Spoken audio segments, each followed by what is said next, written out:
नमस्कार दोस्तों and welcome back to my channel, जहां आपको मिलता है सिर्फ और सिर्फ एंटरटेनमेंट। और आज मैं आपके साथ कैंग डायनेस्टी का 7th एपिसोड शेयर करने वाला हूं।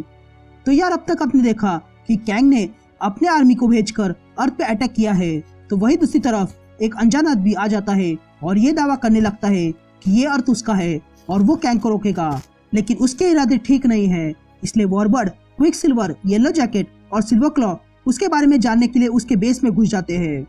तो वही दूसरी तरफ Captain America, Scarlet Witch, Jack of art और फोटोन कैंग को रोकने निकलते हैं। तो वीडियो अगर अच्छा लगे तो लाइक कर देना और चैनल पे नए हो तो सब्सक्राइब कर देना।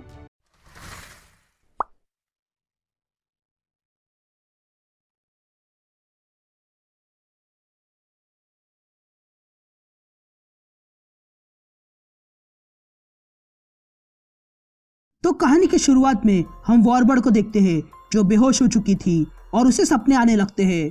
वो देखती है कि वो क्वीन जेट लेकर स्कारलेट विच से मिलने जा रही है, लेकिन पता नहीं क्यों। लेकिन अचानक वो कहीं और आ जाती है और देखती है कि वहां पर एक आदमी खड़ा था, जो कोई और नहीं मार्कस है।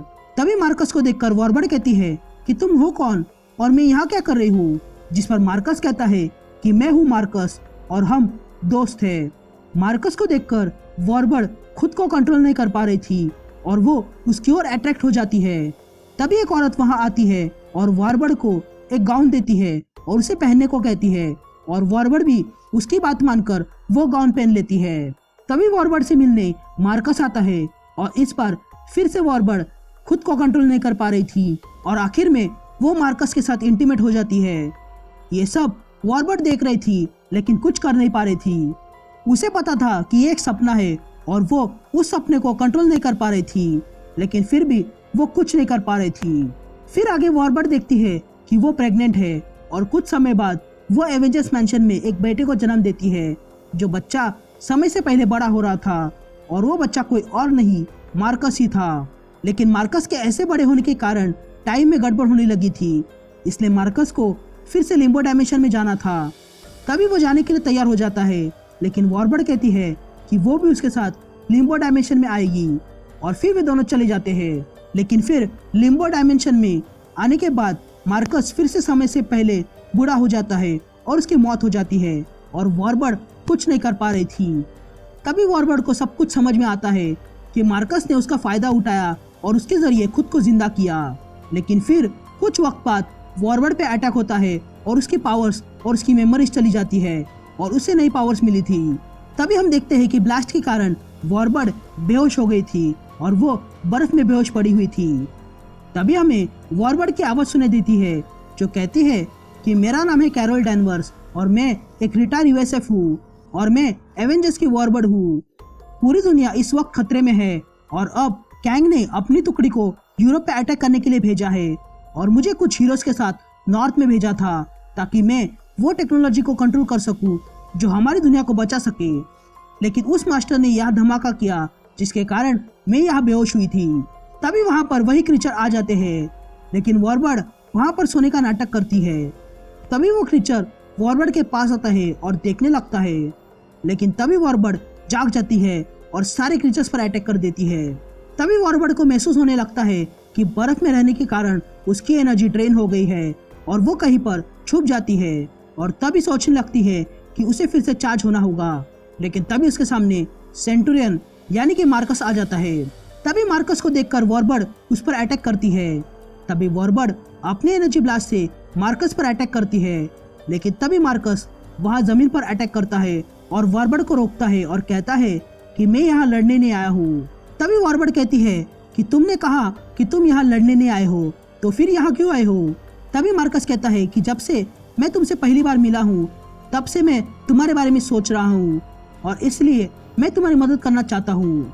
जिस पर वॉरबर्ड कहती है कि कैसी मदद।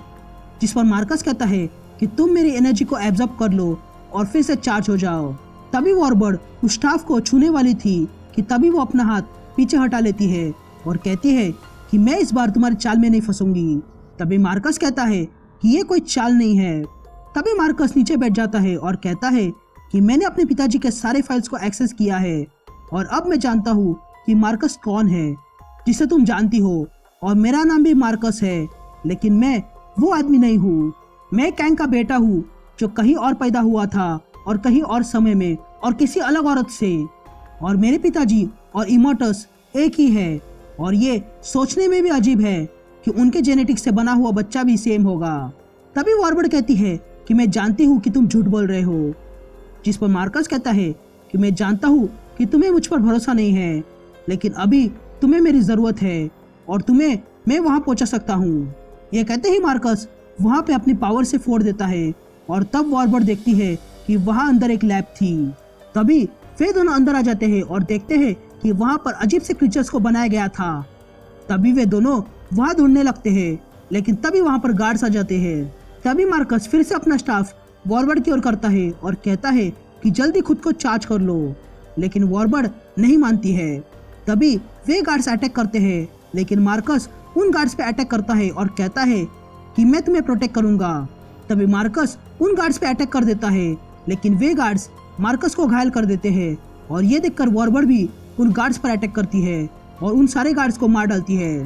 तभी वॉर्बर्ड उन गार्ड्स से वेपन ले लेती है और उसकी एनर्जी से खुद को चार्ज करती है। तभी वॉर्बर्ड देखने आती है कि मार्कस ठीक है या नहीं, लेकिन तभी एक गार्ड फिर से अटैक कर देता है, इसलिए वॉर्बर्ड मार्कस को वहां से खींचती है, जिसके कारण पीछे की दीवार टूट जाती है और सब कुछ अंदर खींचा चला जाता है। तभी वॉर्बर्ड मार्कस को कहती है कि पकड़े रहना।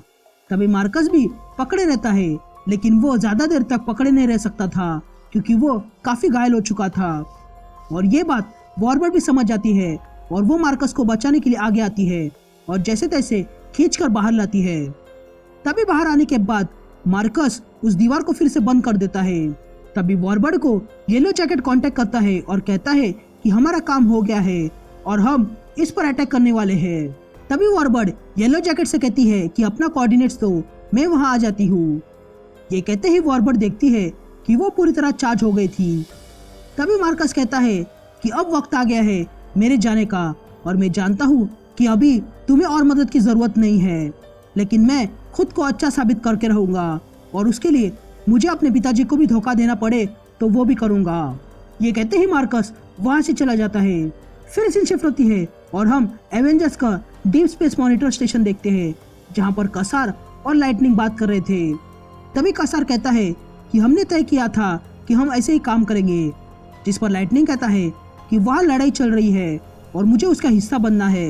लेकिन तभी उन्हें स्पेस में एक पिरामिड जैसा ऑब्जेक्ट दिखाई देता है, जिसे देखकर वो सोचने लगते हैं कि ये चीज आखिर में है क्या, और वो ये भी देखते हैं कि ये ऑब्जेक्ट बड़ी तेजी से स्पेस में जा रहा था।